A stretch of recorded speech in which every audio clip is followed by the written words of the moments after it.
Hello बच्चों, let's see the question. The question says that find the number of points on non-differentiability of f of x is equal to limit x n tends to infinity e to the power x fractional part function to the power n minus 1 divided by e to the power x fractional part function to the power n plus 1 in the interval 0 to 1 where curly bracket denotes fractional part function. तो यहाँ से हमारे पास क्या है देखिए, हमको क्या करना है, number of non differentiability points find out करना है यहाँ पे इस फंक्शन के लिए। तो सबसे पहले हम की कॉन्सेप्ट की बात कर लेते हैं। सो की concept is if function is if a function is not continuous at any point then it will not be differentiable differentiable there। तो वहाँ पे वो डिफरेंशिएबल भी नहीं रहता। तो हम सबसे पहले कॉन्टिन्यूटी डिस्कस करते हैं। तो देखिए यहाँ पे हमको x का जो वैल्यू है वो बोल रखा है 0 टू 1 बोल रखा है। तो हमने यहाँ पे चेक किया, तो यहाँ x जो है e to the power x जो है उसका वैल्यू जो होगा, e to the power x का वैल्यू जो है हमने e ऑपरेट किया तो e टू द पावर 0 कितना हो गया 1। यहाँ से हो गया हमारे पास में e हो गया, e का वैल्यू हमारे पास अप्रोक्सीमेटली 2.73 के इक्वल होता है। तो यहाँ से 1 और यहाँ पे e to the power x और इसका वैल्यू 2.73 के अप्रोक्सीमेट होगा।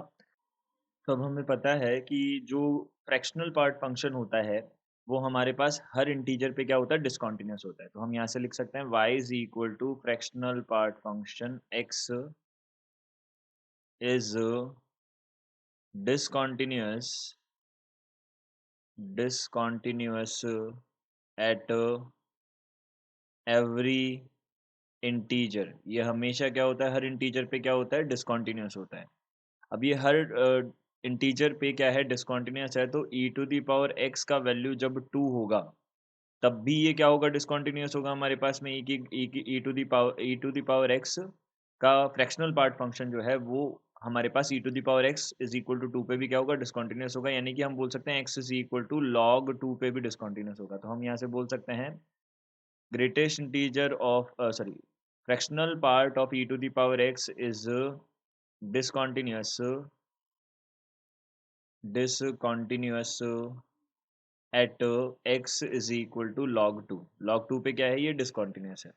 अब ये log 2 पे डिसकंटिन्यूअस है, ये हमको पता चल गया। तो ये यहाँ पे अगर नॉन कॉन्टिन्यूअस है तो वो डिफरेंशिएबल भी नहीं होगा, नॉन डिफरेंशिएबल होगा। तो हम यहाँ से बोल सकते हैं द नंबर ऑफ पॉइंट्स की अगर बात करें तो वहाँ पे क्या हो जाएगा, एक हमारे पास पॉइंट ऐसा हो जाएगा जहाँ पे ये क्या होगा, नॉन डिफरेंशिएबल होगा। अब देखिए हम इसमें LHL RHL और फंक्शन वैल्यू भी बता सकते हैं ताकि हमको ये कंफर्म हो जाए कि ये डिसकंटिन्यूअस ही है।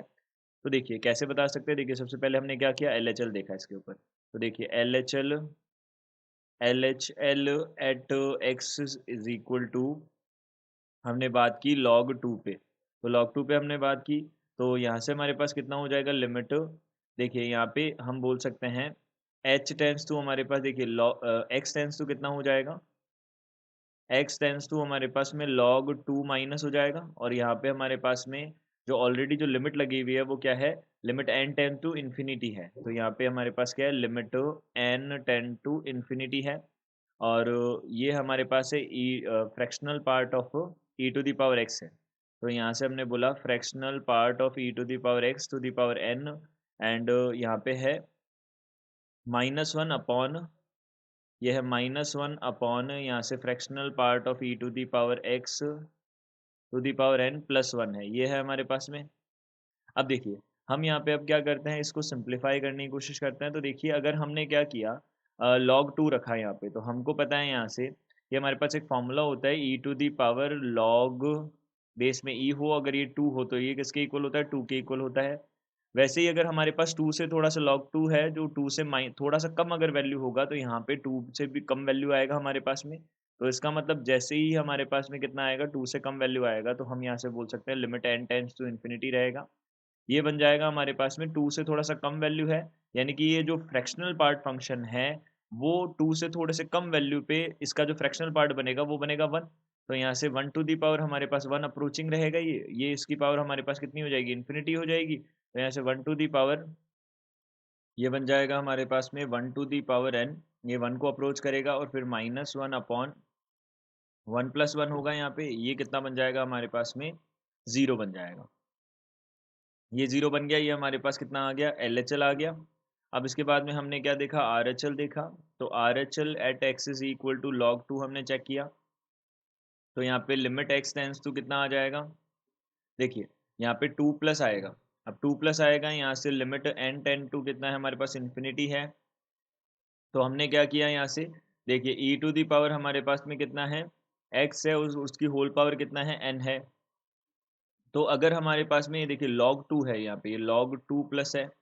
तो log 2 प्लस है तो 2 से थोड़ा सा बड़ा वैल्यू आएगा इसका, और 2 से अगर थोड़ा सा बड़ा बड़ा वैल्यू आएगा e to the power x का, तो फ्रैक्शनल पार्ट के अंदर हमारे पास में थोड़ा सा अगर बड़ा वैल्यू है 2 से, तो वो किसको अप्रोच करेगा, 0 को अप्रोच करेगा, और उसकी पावर n है यहाँ पे हमारे पास। तो यहाँ पे 0 टू दी पावर n, यहाँ पे divided by 0 to the power n plus 1 हो जाएगा। तो यहाँ से हमने देखा -1 इसका वैल्यू बना।